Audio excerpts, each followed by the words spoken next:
I'm really excited for today's podcast.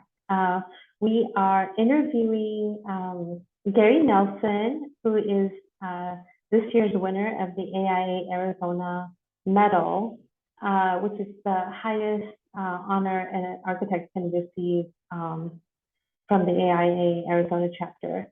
So I want to welcome Gary. Welcome, Gary. Thanks, Taz. Appreciate it. Thank you for inviting me. It's my pleasure. I'm super excited, and we're all really proud and excited that you won this very high honor. So first, I'm going to introduce myself. My name is Taz Khatri, and I am an architect here in the Valley of the Sun in Phoenix, Arizona, and I have my own practice. It's called Taz Khatri Studios, and you can find out more about us at tazkhatri.com. We are a small architecture firm that does ground up residential remodels, and small commercial projects as well. So that is all about us. And let me introduce you to Gary. Gary is the architect in the office of the city engineer at the city of Phoenix. He is the NOMA, which stands for National Organization of Minority Architects, West Region Vice President. He is a founding member and first president of NOMA Arizona. And he is a graduate of Hampton University, husband of a USAF veteran, and dad of a son and daughter. He is registered in 20 states. And he has focused on community-based and sports facilities projects throughout most of his 35 years in architecture. He has been the recipient of the 2022 NOMA President's Award, which is a huge honor as well. Congratulations. Thank you. Yeah, well deserved. And he is the first African-American recipient of the AIA Arizona Architects Medal. So very impressive. I know Gary through NOMA Arizona. Gary introduced me to the chapter, and it's been fantastic. Gary's a very special friend and a colleague in the architectural community to many of us. So I'll just get started with the questions for Gary. So Gary, tell us a little bit about your background. Well, you've touched on a few of it, so I'll fill in the parts that you didn't touch on. My background, starting off with, I'm second generation. Some people have used the phrase Caribbean American, but I grew up with the phrase West Indian American. So I want to clarify that because there's 4 islands, and the Caribbean expands to Puerto Rico and Jamaica and Haiti, and the West Indies typically are the French West Indies or British islands. And so I like to clarify that a little bit when people ask versus West Indies versus Caribbean. So that is why. But I am a second generation. My grandparents immigrated from 4 different islands in the West Indies. Okay, and they immigrated to. It's interesting. My grandmother. You don't hear a lot about African Americans or people of color who immigrated through Ellis Island. Yeah, that's right. But my grandmother did. And she did when she was 19 years old by herself. Wow. And she spoke French. She did not speak any English. And she came, I was able to do some research and find out she came February 5th, 1919. Wow. Amazing. What an amazing story. Thank you. Thank you. She came by herself. I mean, the resiliency and the strength. Yes, yes. And that's the early beginnings of my family, and how a lot of the things that my grandmother and my parents instilled on me is a strength from them. My grandmother and my grandparents came to a country that they weren't familiar with. They wound up in New York, but my grandfather, my mother's father, was originally going to go to North Carolina. And all this is part of who I am. So, yeah, it is. And the reason he left North Carolina and he went to New York was, as soon as he landed, there was a sign on downtown saying that, and I'm going to paraphrase here, but if you're of color, if you're a Black, and they used another phrase, but if, and you do not be downtown after 6 o'clock. And Mm. so my grandfather saw that. That's the first time he had run into racism, and Hmm. he went to New York. Mm-hmm. Okay. So that's where my grandmother, and so that's why my parents were born and raised in New York. In New York. Oh, I see. My mother and my parents, my mother marched with Dr. Martin Luther King in the 1963 March on Washington. Amazing. And so that's what, again, an early memory I have of our parents, my family being advocates and advocacy for equality and social Mm-hmm. justice and justice. And Mm-hmm. so that's really early. My dad was the first African American deputy sheriff on Long Island. Oh, neat. So I come from a family of first, I come from a family committed to being advocates, which led me to becoming an architect. Oh, Um, interesting. it came to Uh-huh. an architect. My sister and my aunt were both physically disabled growing up. Mm. Mm. And I grew up before the ADA, the American with Disabilities Act, was, I think, signed in 1986, 1987, or something like that. Mm-hmm. Um, I was raised before that time, so I noticed and I witnessed a lot of the. It was very tough for our family to go like on the second floor, and maneuverability for bathroom, things that we take for granted now, like grab bars and curb Mm-hmm. cuts, did not exist. Wow. Wow. I can't And imagine. I know it was tough. I mean, it was really tough, and I saw that. So I mean, sometimes if you go to the second story, my parents would have to carry my sister and my aunt, and my sister was Mm. older than me, up the stairs, and so I saw all that, and I said that I always felt that it was just wrong, and I said, well, maybe one day I can make a difference with this, Mm-hmm. Mm. not knowing about architecture, but just saying that I noticed that was wrong. Mm-hmm. Mm-hmm. So Wow. I thought about, I wasn't even considering architecture until my sixth grade. We had a class project where we had to look at careers, and they broke off into groups. Oh, okay. Uh-huh. And we broke into groups, and we were discussing different careers. And myself and three or four other people, I went to Catholic school. I was born and raised Catholic. And in the Catholic school, I was an altar server. And so about four of us were altar servers. We were discussing different careers, and they discussed careers. And we said, well, maybe we should talk about being a priest, the career of being Mm. a priest, Mm. which I thought was interesting. So we said, well, we'll go ask one of the priests, we'll interview one of the priests for feedback for this report. And I said, sure, let's do that. And they all looked at me and said, you can't go. Oh, And okay. okay, so Uh-huh. so just as surprised as you are, they said you can't go. And before I even could ask why, they said I'm not a white altar boy. Wow, they just straight up said that. They straight up said that. And in Hmm. sixth grade, and I went to my teacher and told my teacher that they would not have me participate in the interview. So rather than talk to the students and discipline the students, I was told to look for a career by myself and not be part of the group anymore. Oh no, God. So that's what I was told. Hmm. Um, and this, Unbelievable. and no, and this is a sixth grade. And I know many people who might be listening to the podcast might have similar stories early on. You never forget the first time racism or sexism, or you're being judged because of your textual orientation occurs, because it's Yeah. such a shock. You don't know it's coming. Even though my parents had told me for years about these things, it's one thing to Mm-hmm. hear about them, but it's Mm-hmm. another thing to experience it, one on one. And so I experienced it one on one. So I went to the library and I looked up careers, and I found Mm-hmm. this book called "So You Want to Be an Architect." Oh, well, I mean, it was, even though it was horrible, it kind of, it led you to architecture, which That's correct. maybe wouldn't have happened otherwise, but but still, it doesn't justify what happened whatsoever. That's correct. That's correct. It doesn't, but that's how I launched to becoming an architect. And that was sixth grade, and it never wavered from me. So that part of me, a little bit of architecture. I'm a big music fan. So again, it's something about me. I can't talk about myself without the music.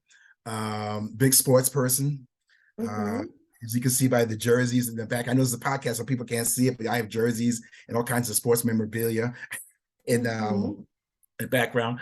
And you mentioned my family. I am, I'm deeply devoted to my family. My wife is an Air Force veteran, is an Air Force veteran. My son and daughter are both doing their careers, and I've got extra family with the Noma family, and Mhm. that's the Visa family, and Mhm. that really kind of sums up who I am. Mhm. I know you have other questions, but that just kind of gives you a little background of who I am up to this point. Oh, thank you so much. I appreciate that. And just by the way, the podcast will be podcast on video, so people can see. Oh, They'll be really? able to Okay. see us. So that's Okay. yeah. So and also thanks for sharing that really painful story of how you were singled out in the sixth grade and weren't allowed to even choose a career with the rest of the class and that sort of like that was your first experience with racism, is that correct? No, that's not the first one. Yeah. My first one occurred when I was in third or fourth grade. It was Oh, actually fourth grade because that's the year that Martin Luther King was assassinated. oh wow, okay. And I'm showing my age by talking about this, but that's okay. I'm fine with it. Yeah. with it. Um, but when Martin Luther King was assassinated, and I was one of the few African Americans in the school. When we went back to school after that, the white children came up to me and classmates and taunted myself and other blacks, saying, "Ha ha, he's dead. What are you going to do now?" Wow. I'm so sorry. That's awful. Unbelievable. Yeah, That's where we were as a country. that's where we were as a country, and it's gotten better, but there's still instances Hmm. where those things are still happening. You're Not to right. that level, but it's still happening. And Yeah. so that was my first instance, and then other, Uh-huh. like I said, the second one that became really more resonant was with regarding the career. But throughout my life, I have experienced, even my early years, if I didn't experience it directly, I witnessed it. My brother was followed in the store when he was 9 and accused of stealing Mm. something, and they made him lift up his shirt. I mean, in public. Wow. So, and again, so it's very early on of experiencing, racism. Right, for sure. And also you've talked a lot about being the lonely only in at our NOMA meetings and so forth. And it sounds like, you were forced to be the lonely only in sixth grade when you had to figure out your own career on your own, which is, I mean, unbelievable. But I mean, just knowing that that experience happened very early for you and has kind of been with you throughout, you That's know? true. That's true. And I had not thought about it as lonely only. So you're the first person I never made that connection, but you're right. That was my first entrance into being a lonely only. With that Yeah, experience. You're correct. You're very right. yeah, yeah, for sure. That's a very powerful story. So So you told us, my next question was, what made you decide to become an architect, which was that sort of like harrowing story. And also it was really neat to hear about how your sister and your aunt were, had disabilities and you saw how they interacted with buildings and that made you think about buildings like, oh, like how people actually inhabit buildings and interact with them. So that's really cool.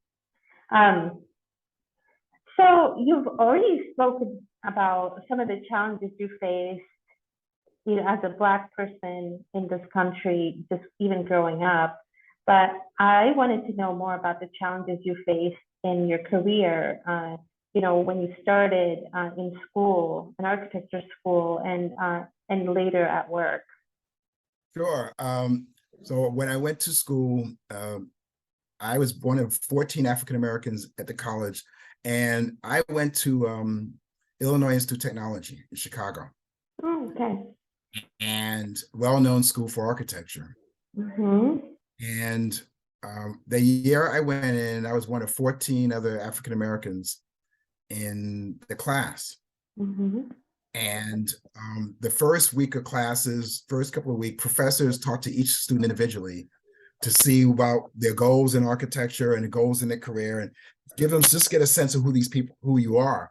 Well, that first week, myself and 13 other African Americans that got a different message than some of our colleagues, a lot of our colleagues. And each one of us were told separately. And I found this out after my first meeting. I went to my meeting with my professor. I had earned the right to be in the school. I had above 3.0 average in high school. I did all the things you're supposed to do. I had not started studio yet. It was starting. And I was told by my professor that architecture is not for me. Wow. And that I need to change, drop the class, change to, at the time, urban and regional planning was a popular major, engineering, other than architecture, and it just wasn't for me. And I asked why, and I never got an answer why. And unfortunately, whenever I ask those questions in my life, why, ultimately the reason comes out, the why. But he never told me. He just says, I just don't think it's for you. I talked to the other students and they all told the same thing. Their architecture wasn't for them.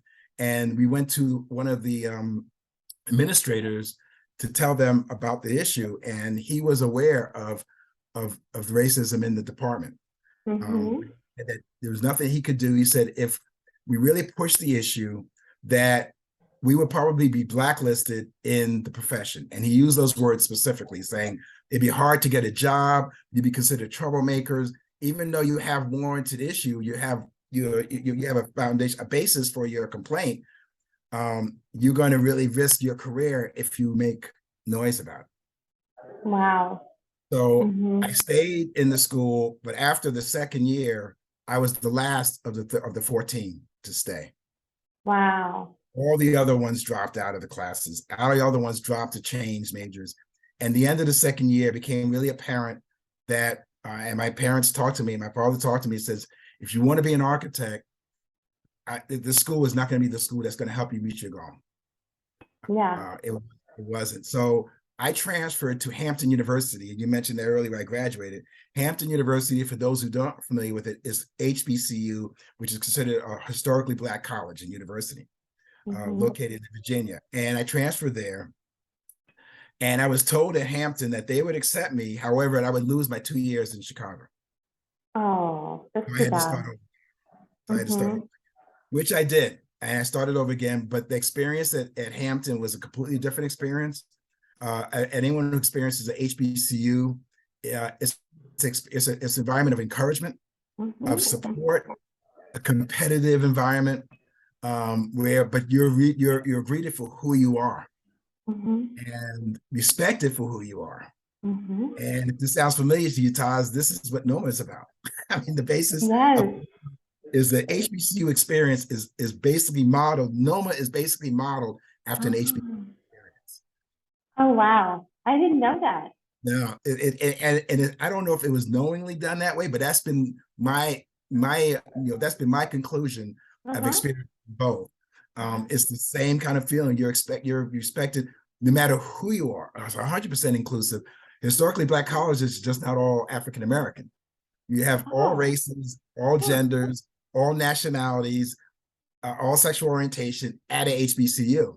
I did not know that. Yes. Oh, okay. And so we had students who were white, we had students who were Latino, we had students who were Asian, Indian, European, Russian. I mean, I can go through the entire list. We had LGBTQ plus classmates. So so Hampton experience was one of encouragement, and it was one that I graduated with honors from Hampton. And career. Thank you. One of the challenges that myself and other students faced, though, was getting internships. Yeah, tell me about that. Firms did not typically hire African Americans. Those who don't know on this podcast, less than 2% of registered architects in this country are African American. And there's roughly like 250,000 registered architects, something like that, roughly in this country. And African Americans make up a small part of it, and there's a number of different reasons. One is opportunity, one is exposure at an early age, another one is racism. And those three things are part of it's not just all racism, and it's not all exclusivity, but it's a combination of all of those things. And so internships were hard for myself and other students to come by. An alumnus of Hampton, Andy Stallworth, saw this, and he was working as if you're familiar with HDR, as one of the firms out there, Mm-hmm. his architecture firm. He was a principal at HDR in Virginia, in DC, and he started a minority internship program. Oh, nice. Uh-huh. And I was one of the first members of that program. Oh, wonderful. And that got my start into architecture. I was introduced into him. I did projects there. I spent the entire summer in Washington, D.C. And Andy Stallworth launched my career into being an architect. Oh, wonderful. And through in DC, through In DC. DC.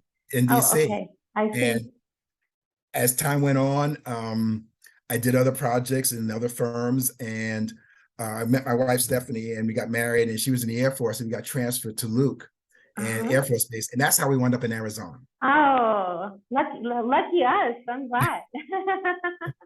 Thanks. Mm-hmm. Thanks. And so that's how we wound up in Arizona. And so to continue my career track, my goal was to be a registered architect. My goal ultimately is probably to have my own firm, or to be a principal in a firm. And those were my career goals. Mm-hmm. I started off, and I had a lot of computer-aided design experience at the time. It was called CAD. When I came to Arizona, very few firms, they were just getting into CAD here. So I had opportunities to join firms. Yeah. And so, which was great. However, I kept running into the same yes, but at the time I wasn't registered. But I would say yes, but, and I was in the process of getting registered. Yes, but you're not registered. So the opportunities were not that as much as I thought they would be. But I was hired by a firm to do CAD. And while I was there, one weekend, someone broke in and stole all the computer equipment. Oh, that's terrible. It is terrible. And out of 15 members of the office, I was the only one that they had investigated by the police to steal. Oh, no. Oh, I'm so And sorry. Oh, thank you. Appreciate it. It's this is real stuff. I mean, this is my experience. And I was the only one selected because I was, there's sometimes people will say, well, maybe this and maybe that. And this is an instance where no one else was invested, and I was responsible for CAD. So why would I cause that kind of harm on myself? Right, exactly. It made no sense. But they had police investigated, and the police interviewed me. Oh. And so it's a humiliating experience. Yeah. And I left the job. I don't blame you. I had made enough connections at the time that one of the connections called me and said the Phoenician Resort was looking for an architect on site. Oh, cool. And so they wanted to hire me to digitize their work, their projects, and also do small tenant improvements. Oh, neat. And which was great. And so that is how my firm, GJN Architects, was born. Ah, very cool. Oh, was that your own firm? That was my own firm. It was my own firm. It was very GJN cool. Architects. Thank you. It was my own firm.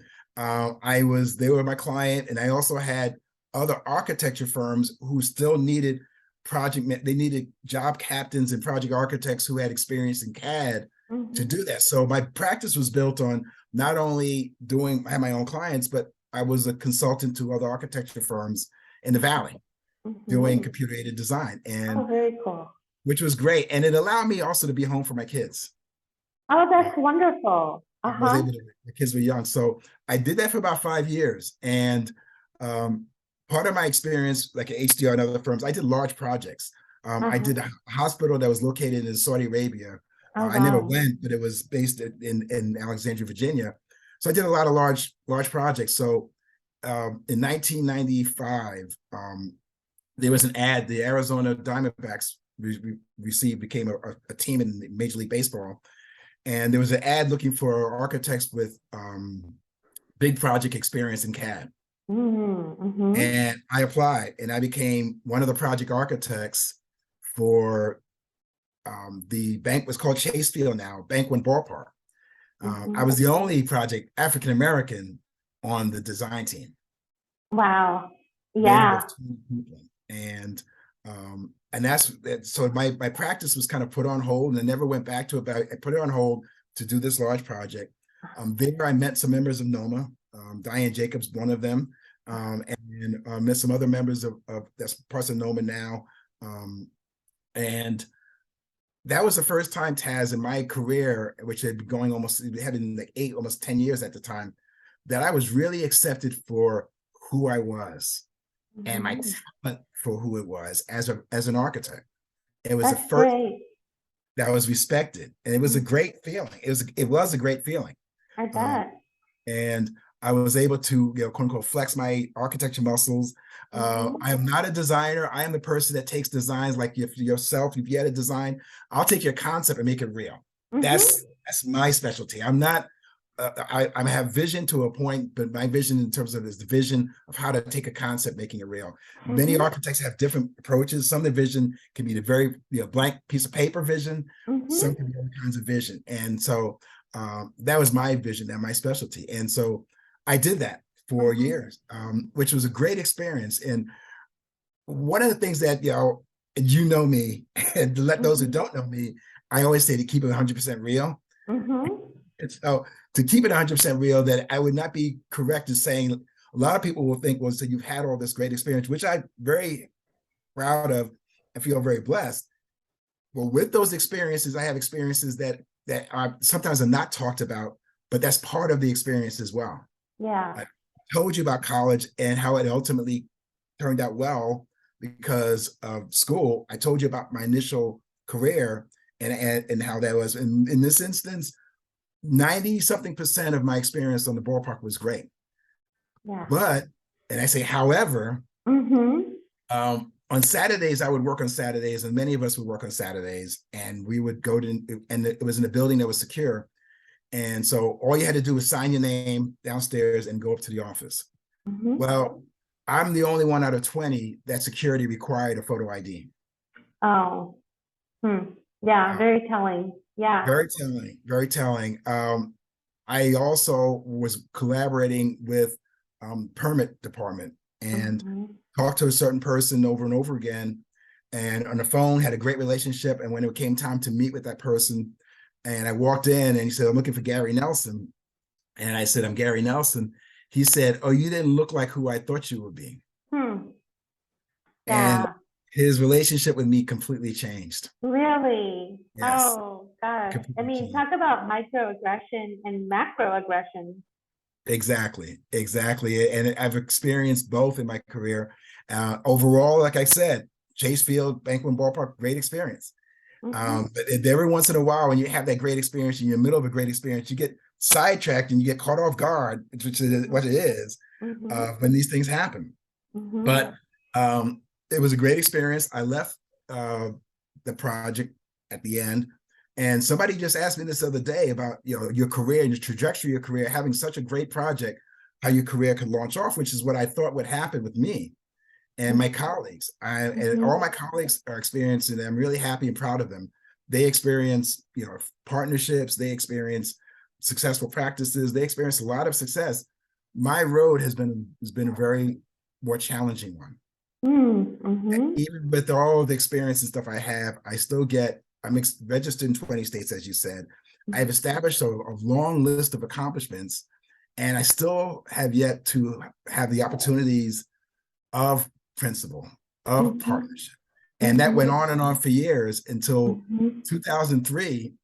Um, Michael Baker is an engineering firm here that wanted to start an architecture practice. Mhm. And I was hired to start that architecture practice. Oh, nice. And I built it from the ground up. Oh, wonderful. And it's still standing now. And I started it with hiring people. It was community based. As you know, my Oh, preference is community based architecture. And we built a practice where within 3 years, we were one of the top firms in the Valley. oh, wow. It's very impressive. Thank you. Thank you. And we did that.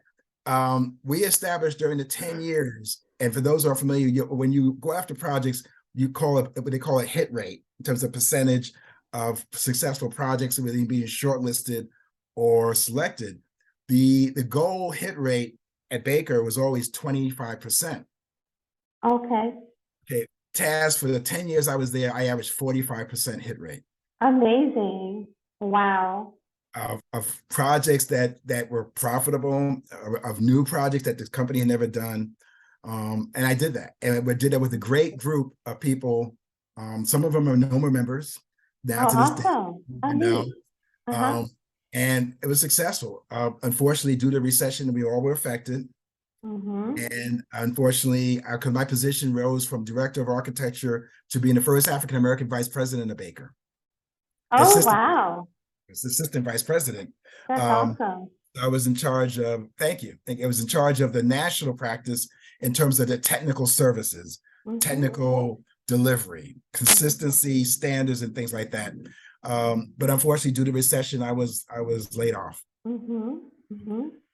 However, again, I'm still with all this experience, not getting job opportunities. Right, right. But I did have an opportunity, and I was asked to become the project manager for the Mercedes-Benz Stadium in Oh, Atlanta. wow.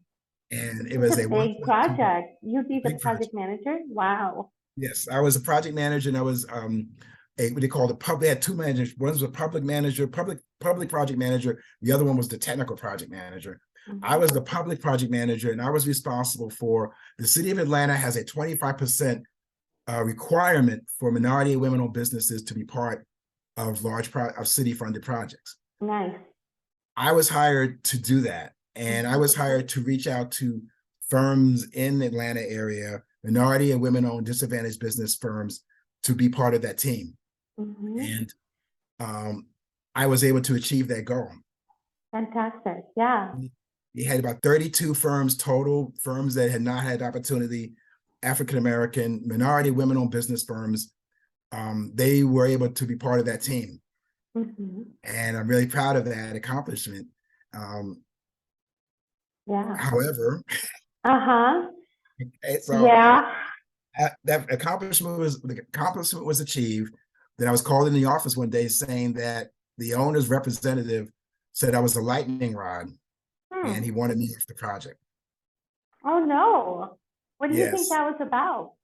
I asked what was the reasons. And like I told you before, when they don't have any reasons and they can't give me any specific reasons, there isn't a reason. And they knew it as well. Mm-hmm. Um, my feeling was that I can just leave it at that. I was told I was lightning rod without any kind of basis of it, not having opportunity to defend myself, not having opportunity to find out what the specifics were. Mm-hmm. Yeah. The word lightning rod has been used too many times to cover an ism. Mm-hmm. Sometimes it's not. Sometimes lightning rod is lightning rod, but Mm-hmm. then say it for what it is. If I was lightning rod because I was disrespectful or I didn't get things done on time, give me a Mm-hmm. metric, give me a measurable why that a lightning rod. And Right. if you're not going to give somebody a reason, then what reason? Then people are going to come up with their um, based on their experience and based on the analysis. And I never got a reason. And Wow. the firm chose them, and I did not get the support from the firm that I was hoping for. Uh-huh. And This I was like, is, yeah, I'm not an uncommon experience, unfortunately, where oh, really? the firm, well, where the firm kind of leaves you to hang, uh, leaves you out to hang. Yeah, Really? unfortunately, that happens. I'm sorry that happened to you. I really am. Because I mean, it's tough when you don't Yeah, it's get the really support. tough. It's disappointing. It is. It's heartbreaking. It really is. It is. It really is. And that was my experience. And I was able to join a firm while I was there. I was in Kansas City. I didn't even put that in there. I moved from Phoenix to Kansas City for this job. Oh, I see. And And you uprooted your whole family to go to Kansas yes, City. Wow. that's correct. And my kids were in college at the time. My wife and I went to Kansas City. This occurs. We stayed in Kansas City for another year or two. I joined this other firm, Populous, which again, like similar to the Bank One experience, it was a national firm that does a lot of events, architecture, sports facilities. 100% accepted me of who I Fantastic. do. I was the staffing manager, operations manager there for 2 years. It was great. I mean, and you know that feeling. You know that feeling of Yeah. when you're completely accepted for who you are as Yeah. an architect, Yeah. as a woman of color, as all of Mm-hmm. those pieces, and you are Mm-hmm. able to do what you want to do. And I Mm-hmm. had that for 2 years. Oh, Um, great. and my wife and I, we made the best of Kansas City is probably the best way I could put it. But one day we felt it was time to go back to Arizona. Oh, okay. And Uh-huh. we did. And when I came back to Arizona, um, roughly 2016, 2017. And before I left Arizona, I had tried to start NOMA chapters. I Oh, tried twice. really? I tried twice before. Oh, okay. Here in Arizona or in other In places? Arizona, before I Wow. left, so I was in Arizona. I've been in Arizona since 1992. Mm-hmm. We left in 2013. In between that time, I tried twice to start a NOMA chapter. Oh, wow. I didn't know that. Yes. Uh-huh. What At the and time, what happened? it did not get a lot of groundwork. Not a lot of people had interest. This is before how social media and other things of communicating got through. So Mm-hmm. my in terms of me, who I could reach out to was very limited to those who I Hmm. knew. And we just did not know enough people to really launch NOMA. At the Mm-hmm. time, I was also one of those that just thought of NOMA as an African American organization. Mm-hmm. There's only 14 African American registered architects in Arizona. 14? That's it. That's 14. it? That's it. Wow. In Arizona, and one of our members, two of our members, are the first and the third. Tara Brown is the first African American woman to be registered, and that's 1999. Wow. Very recent. Very recent. Marita Harris, our NOMA Arizona president, became a registered architect, I believe, in 2007. I believe, and Oh, she's the okay. second. The first African American registered was Russia Fellows in 1965. Wow. And so, but the third time when I came back, we had a gathering to celebrate Martin Luther King, and I met a lot of people I didn't know before. Oh, great. And And a lot of what year was this? this was 2017, 2016 to Okay. 2017, Uh-huh. either 2016 or 2017, where I met a lot of other people. And I said, and everybody was having the same conversation as you mentioned. We were all lonely onlys. Mm-hmm. Yeah.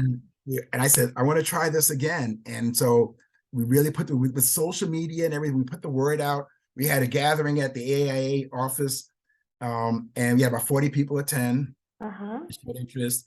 And we said we're 100% inclusive. And in 2017, we started NOMA Arizona, and that's how NOMA Arizona was born, because of us, all of us who wanted to be ourselves and Mm-hmm. practice architecture. And we Mm-hmm. also had this really desire to give back to the community, to teach the next generation, to mentor. We all had that same passion for that, in Mm-hmm. addition to architecture. Architecture was a passion, but all of this was a passion. And that's how NOMA Arizona was born. Oh, wow. That's amazing. So that was the right time for it to sort of take off, and you had enough interest. And it's interesting to me that you tried two times before, and I'm sure your first attempts, they sort of like you learned a lot from them, and then you were able to bring all of that to the attempt that actually worked out. Yes, yes. And one of two things I learned from it was we really made it 100% inclusive beyond just architects. And I say just architects, I said anybody in the design and construction profession, or even not related to either, but interested in community-based, join us. And that was a wide open. And I also said it's not just an African-American organization. Mm-hmm. We welcome everyone. We welcome those, because one of our members at the time the early members was a single parent and had difficulty finding babysitting. If you remember some of the early meetings, people would bring their children. We said it was 100% inclusive. There were people who were gay, who had been not included or not welcome in other organizations, and we told them, that I told everyone that you're welcome here. And Yeah. that was the founding of our chapter. You asked me one of the questions about how that was received. It was not, and I was a member of the AIA. I'm still a member of the AIA for a long time. I was a member of the executive board. When I brought this to their attention, it was not well received. Tell me about that. I was told, much to my shock, that they considered, and I explained to them the purpose of it. Some people have the impression that NOMA is in competition with the AIA, and that is not the case at all. NOMA and the AIA are really hand in hand, and they really complement each other, because AIA is focused on the built environment and the profession of architecture. It does community service, but that is not its main focus. Mm-hmm. And increasing registration is not AIA's main focus. NOMA is community-based. They want to get back to the community. We are focused on increasing the number of women and men, minorities and women in registered architect. That is some of the things that we're interested in. We both are interested in architecture, but there are other things besides the built environment and the profession that NOMA is passionate about. But I was told by members that it would be divisive, militant was what the word to my attention, and that, you know, like by doing this, you're causing a division. And at the same time, now many of us, our members, had not experienced being treated equally and opportunity. So it's not like there was no basis for a need for it. But I was told under no uncertain terms that there was not going to be supported. Wow, that's really interesting, because it's basically they were saying everything is okay. There's no need for this. We just want to continue with what we have. There's no, but yet you knew people like yourself that didn't fit in with the AIA or needed something more, but they weren't. But it somehow threatened the existing organization to see that and to like allow a different organization to meet these other needs. Is that right? That is correct. And even though I said it was not in competition and I made those clear, but you're 100% correct. And so I was not accepted.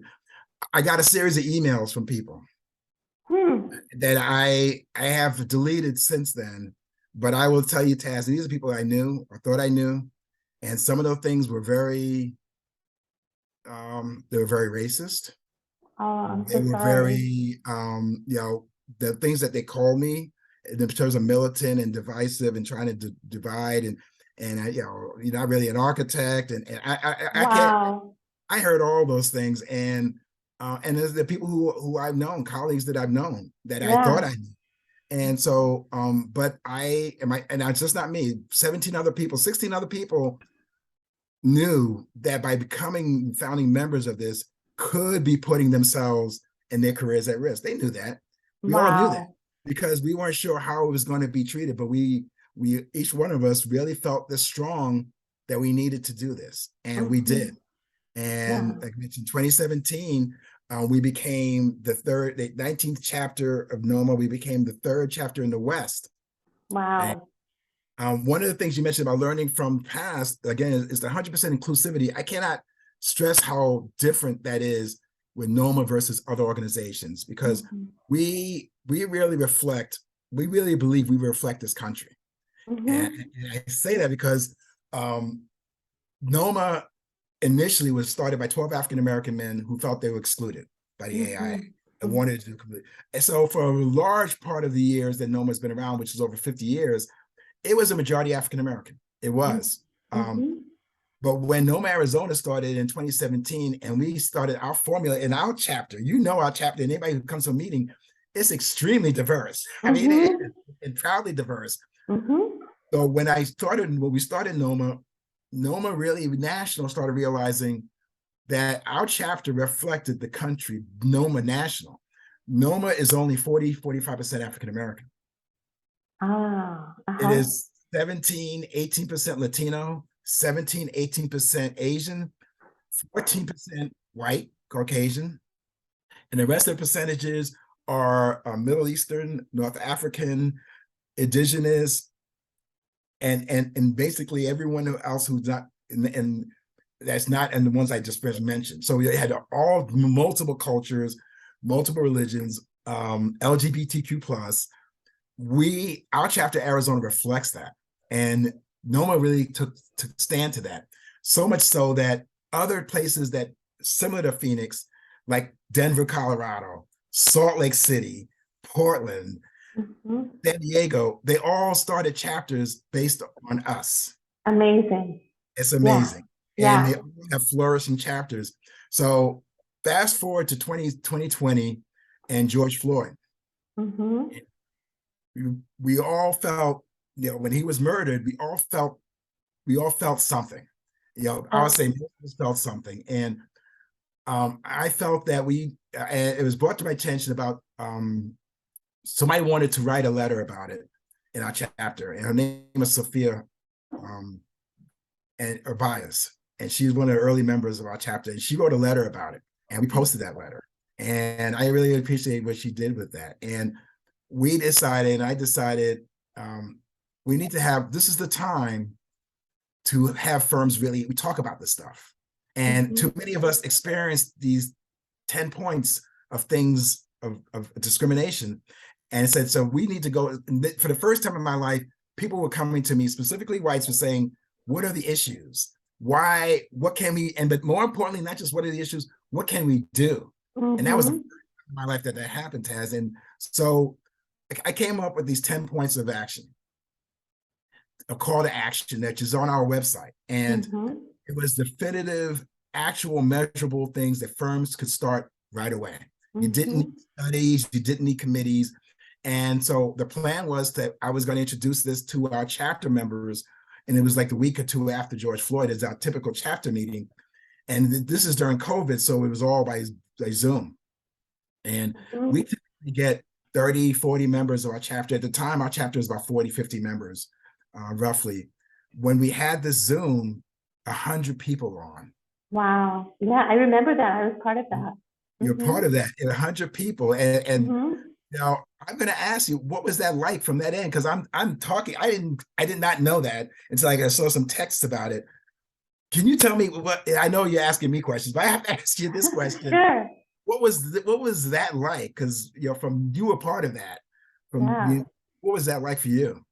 It was really fantastic. I was very surprised to see that many people on the call. I mean, it was on Zoom, and it was, I think, right after George Floyd was murdered, I think that we were all feeling very riled up and upset, and we all kind of it was a place for us all to come together and talk about it.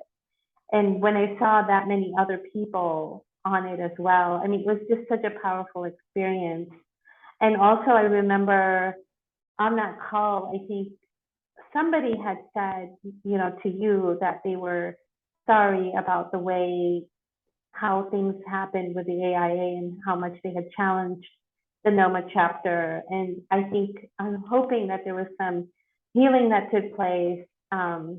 But it was a very important meeting, I think. You're right, it was. And it was a healing, and you're right. And that's when the healing began. You're 100% right. It was a healing. And the AIA, you mentioned, that was the first time I received apologies. After that, subsequent email apologies from others who had expressed the things that they expressed to me. So you're right. And you're right. It was a moment that I didn't see coming. See coming.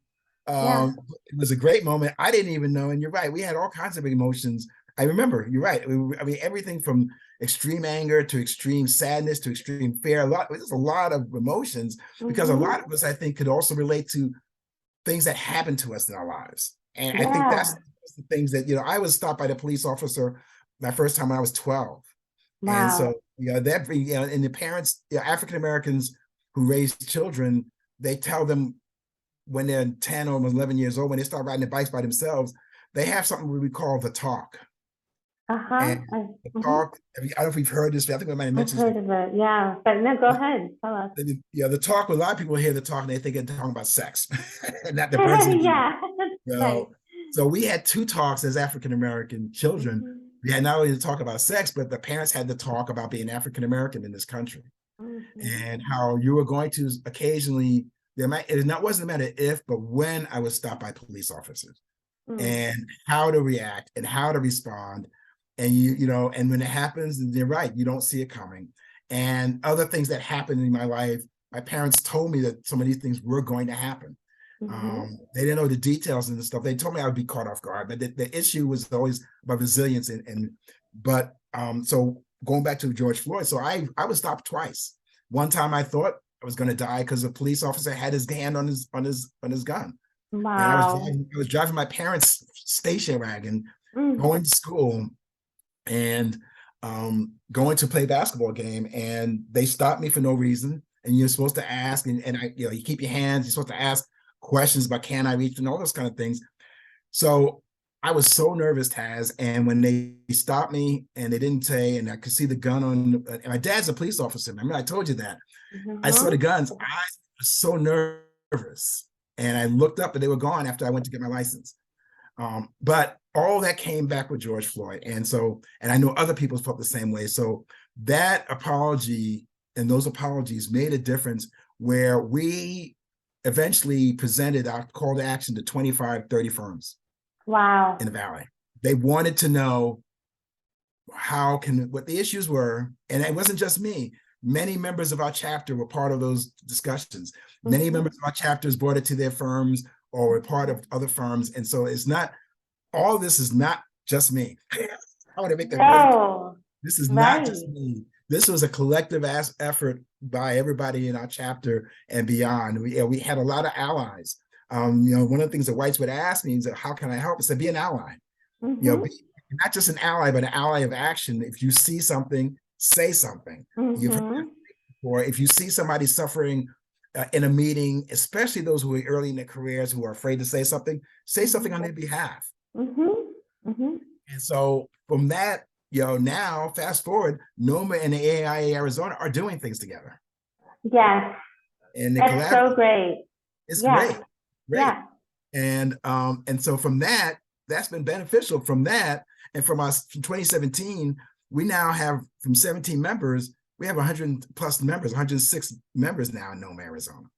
And growing every month. Right? Every month. And we are doing things, we are going back to students. So now we're seeing students K through 12, and some of our members are able to speak Spanish with students who English is a second language. We're helping students see architecture. We are providing scholarships for college students. Some of the college students were first generation, so we offered a job search seminar and to teach about everything from salary negotiations, which is not talked about in a lot of our cultures, to about how to be a lonely, how to deal with the uncomfortable questions. So we did that, and then now, I think most recently last year, to address licenses and the lack of women and minorities becoming licensed, our chapter now offers scholarships to pay for that. Yeah, that's fantastic. It's fantastic. So all of those things is what comes out of our chapter. And that's kind of all the trajectory of everything we are to now. And I was able to fortunately be West Region Vice President. I'm going to do my second and last term. But it's been an enjoyable part of my career, and I hope I didn't take too long to answer questions. But that's okay. But that's kind of the trajectory. It's been up and down. You did ask me a question about how I felt about it, and there's a question that you asked, and I found it was very interesting. You asked me the question about my acceptance speech. I talked mostly about my family and very little about buildings. And why is that important to bring the whole self to profession? I thought it was really interesting. That was the first question for me.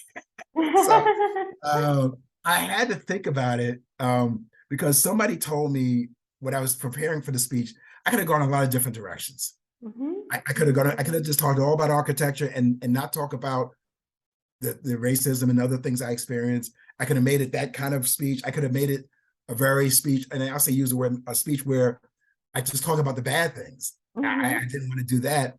And I didn't want to ignore it. I want to talk about bad things. So what I decided was, I said, you know what? I'm just going to be myself and say the things I wanted to say that encompassed all of that. And architecture is part of me, but is not me. Yes. And that's why I didn't say a lot about building. I talked about a lot of buildings, but architecture is just a part of my life and a part of my career. And I would be more specific. Instead of my life, I always say architecture is my career. And but my family, including my NOMA family, is part of my life. And that's a big difference. I appreciate architecture. I appreciate what architects do. I really think we underestimate how important we are. To me, architecture is about emotions and feelings, not just about form following function and a lot of things we learned in school. I think we really underestimate the power that we have in everything we do. And I say everything, no project is small. It might seem small, like a fence that I mentioned. One of my projects I talk about is a fence that I designed around my kids' school, protected them from a car accident during recess, to doing stadiums, to ultimately doing a stadium where my son, as an athletic trainer for the Patriots, had a chance to win the Super Bowl in their Wow. house in Dadville. That was in Atlanta. That is amazing. That's super cool. I love that. It's super cool. So architecture, I said, has emotions. Where at the award ceremony that took place in the Phoenix Art Museum, and that was the same spot in that location where my daughter and I had a father-daughter dance when she was a senior at Xavier High School. And so Oh, she was there. She was in DC during my award, so she wasn't able to make it, but I felt her presence there. Yeah, uh-huh, that's why I uh-huh, tell people architecture is about emotions. Don't underestimate the emotions, good or bad, that people might have uh-huh, in what we do. So uh-huh. does that answer your question? Yeah, it does. No, I really appreciated your acceptance speech because it just I think a lot of times in architecture, people sort of like are very guarded and like they put up a front and it's very polished and very not and you were very polished, but I'm just saying it's a very sort of like hard exterior where there's not a lot of humanity. It's really about the building and aesthetics and sort of like the design inspiration. It's just a lot of that. And there's not a lot of humanity and or vulnerability. And when you talked about your family and the stories that got you to where you are, it was so refreshing to hear, like about like vulnerability and humanity and a real person up there, that has a family and loved ones and, all of this stuff. And it's just so refreshing because when you do that, you kind of give everyone else the permission to bring that to the forefront of like, oh, we're human beings, and it just kind of gives us all permission to be human beings. So it's wonderful. I'm glad you. I'm glad. Thank you for that. I appreciate that. And that's what gives me a lot of joy now, is Mm-hmm. that and it's not just our chapter. I see other people doing it beyond our chapter, but I'm definitely going to be subjective and say our chapter has done a lot, and Yes. and our number family's done a lot. And you asked about the hopes and dreams for the architectural community and for the profession. And my hopes and dreams are, I really hope that the profession really takes a lot of the mission statement and the philosophy and the actions that NOMA Arizona and other NOMA chapters do, to see people for who they really are and respect them for who they are. As Mm-hmm. architects, if you take that seriously, you'll be a really good architect. I think that's so important, and that means on all levels. So I really have hope, and nothing makes me happier when I see our members graduate, when our members become licensed, when our members become principals. Um, Mm-hmm. if there's one last part of we're doing a lot of strides in a lot of parts in architecture. One thing that's still a problem is in a leadership position in firms, Mm-hmm. and Yep. identifying and having opportunities. I know I'm not the only person that's had difficulty, that's qualified and not having opportunities to be in a principal or leadership role. I know I'm not the only one. And the other ones, and so that's where the architecture community can change Mm-hmm. Yes. and make a concerted effort of realizing that people from different cultures and genders bring something to the table. Our experiences bring things to the table.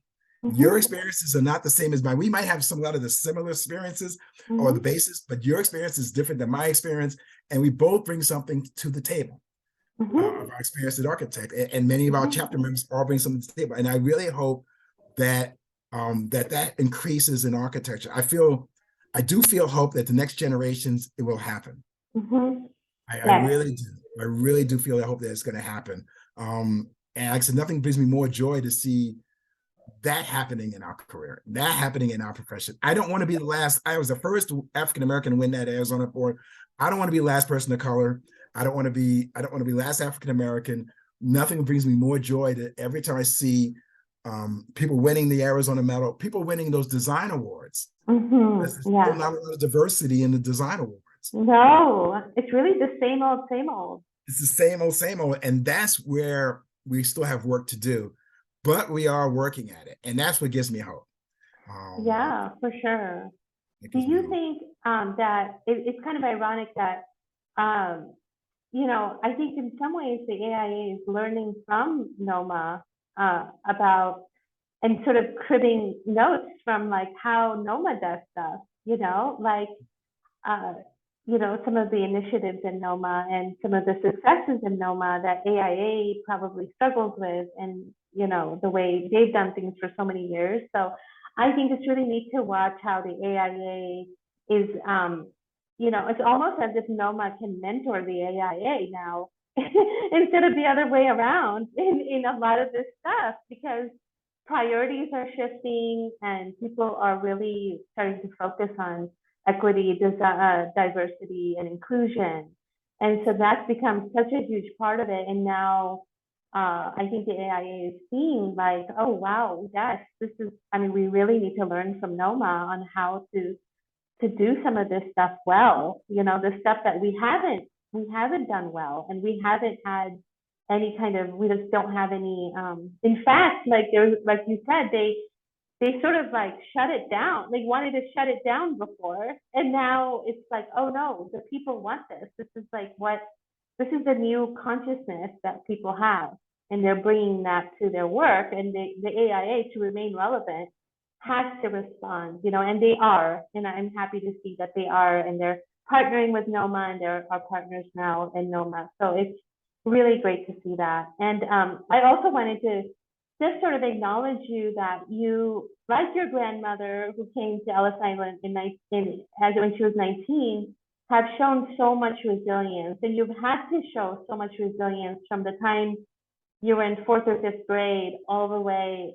I mean, when you were in college and you were told not to be in architecture, you couldn't be in architecture, you didn't give up. You went to another school, and look at you now. You know, you won the AIA Architects Medal.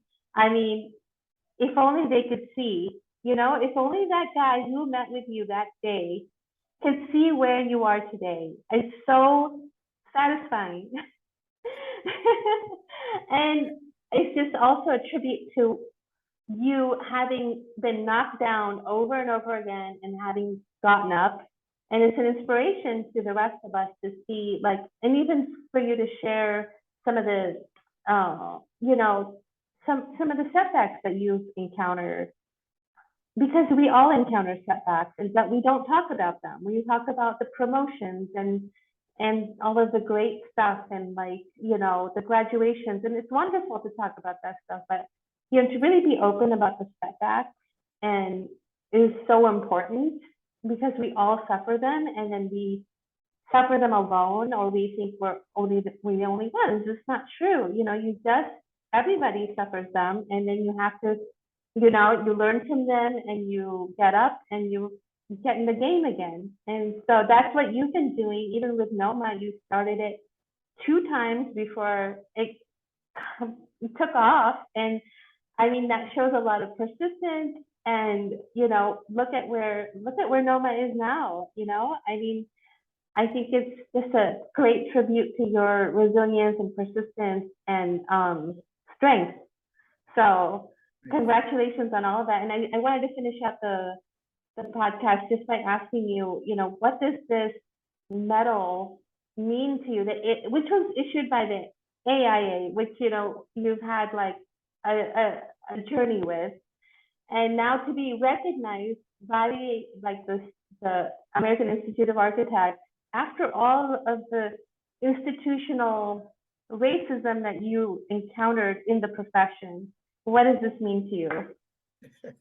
Good question. So I'm going to give you 2 answers to that. And I say that because my initial reaction, and I'll tell you what I feel now. Okay, yes, tell us. So my initial reaction, I don't know if you know this, but I did not want to go after the award. Oh, really? Yes. I didn't know that. Yes, I did not want to enter my name for I did not want to be nominated. but they're members of our chapter. And you know who we are, because I don't want to miss a name. I don't want to name all these names because they know. Hopefully, they listen to the podcast. They know I'm thinking of each one of them.